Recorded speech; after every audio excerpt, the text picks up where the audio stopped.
क्या आप जानते हैं भगवान राम के जमाने में न बिजली थी न बारूद, फिर भी अयोध्या उस दिन रोशनी से चमक उठी थी। तो फिर सवाल यह है कि उस समय पटाखे नहीं थे तो आज हम दिवाली पर इतने पटाखे क्यों फोड़ते हैं? क्या यह परंपरा सच में हमारी है या बस किसी और की आदत बन गई है? आज चलिए दिवाली की असली कहानी और झूठी परंपरा दोनों को समझते हैं।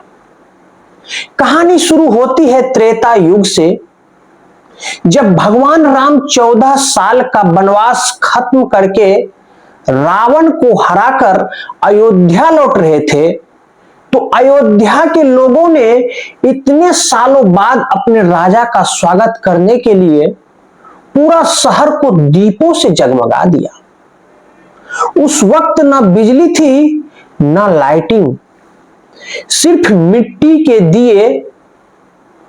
लोगों ने कहा अंधकार मिटाओ दीप जलाओ, यानी दिवाली का असली मतलब था अंधकार पर प्रकाश की जीत, बुराई पर अच्छाई की जीत। लेकिन आजकल हम लोग क्या कर रहे हैं? दीपक की जगह एलईडी और खुशी की जगह धुआं और शोर फैला रहे हैं। अब बात करते हैं असली सवालों की।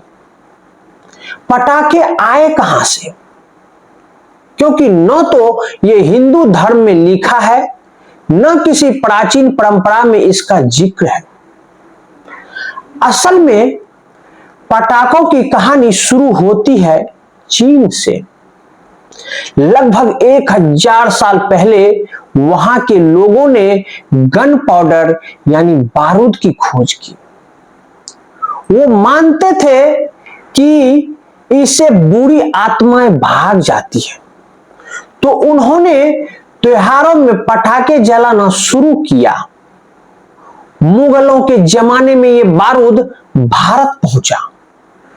फिर शुरू में राजा महाराजा तोप और आतिशबाजी से जश्न मनाते थे और बाद में यही परंपरा धीरे धीरे आम लोगों तक पहुंच गई और जश्न का हिस्सा बन गया।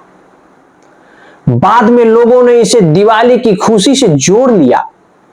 लेकिन असली दुख की बात यह है कि जो चीज विदेश से आई वो आज हमारी परंपरा बन गई। अब चलिए जरा सच्चाई सुनिए।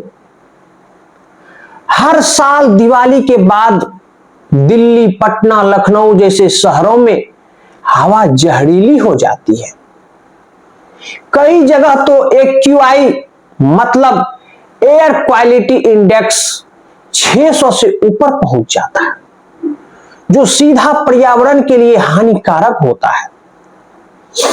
पटाखों से निकलने वाली गैसें sulphur dioxide, carbon monoxide, nitrates और भारी धातुएं, ये सब मिलकर हवा को इतना दूषित बना देती है कि अगले दिन सूरज भी धुंध में छिप जाता है।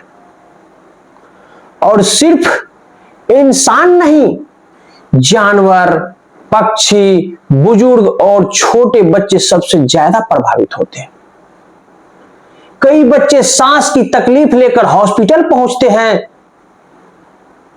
कुत्ते बिल्लियां पटाखों के डर से भाग जाते हैं और कई पक्षी मर भी जाते हैं।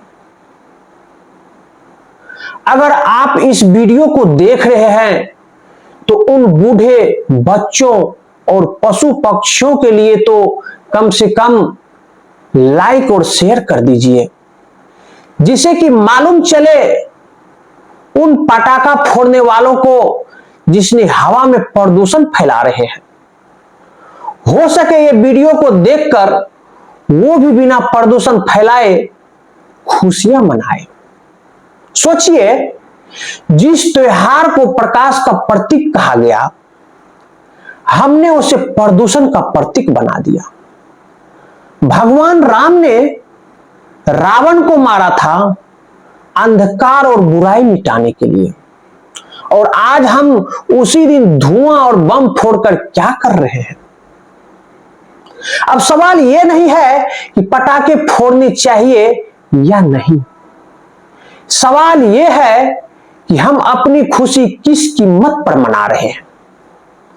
अगर पटाखे छोड़ने से किसी की सेहत, जानवरों की जिंदगी या पर्यावरण को नुकसान होता है, तो क्या वो खुशी सच में खुशी है? आज के समय में हमारे पास बहुत विकल्प है। इको फ्रेंडली पटाखे आ गए हैं जो 30% कम धुआं छोड़ते हैं। लेजर लाइट शो जो बिना शोर के शहर को चमका देते हैं। और सबसे खूबसूरत दीपों की रोशनी जो आंखों को सुकून देती है। तो क्यों ना इस बार हम ऐसा कुछ करें जिससे भगवान राम भी गर्व महसूस करें कि उनके लौटने का त्योहार आज भी अच्छाई की जीत का प्रतीक है। दिवाली की असली रोशनी दियों से नहीं, हमारे दिलों से निकलती है। तो इस बार धुआं नहीं, दुआएं फैलाओ, शोर नहीं, शांति फैलाओ, और आप सभी दोस्तों को हैप्पी दिवाली। अगर वीडियो अच्छा लगा हो तो लाइक करो और कमेंट में बताओ आप इस बार क्या जलाओगे। धन्यवाद।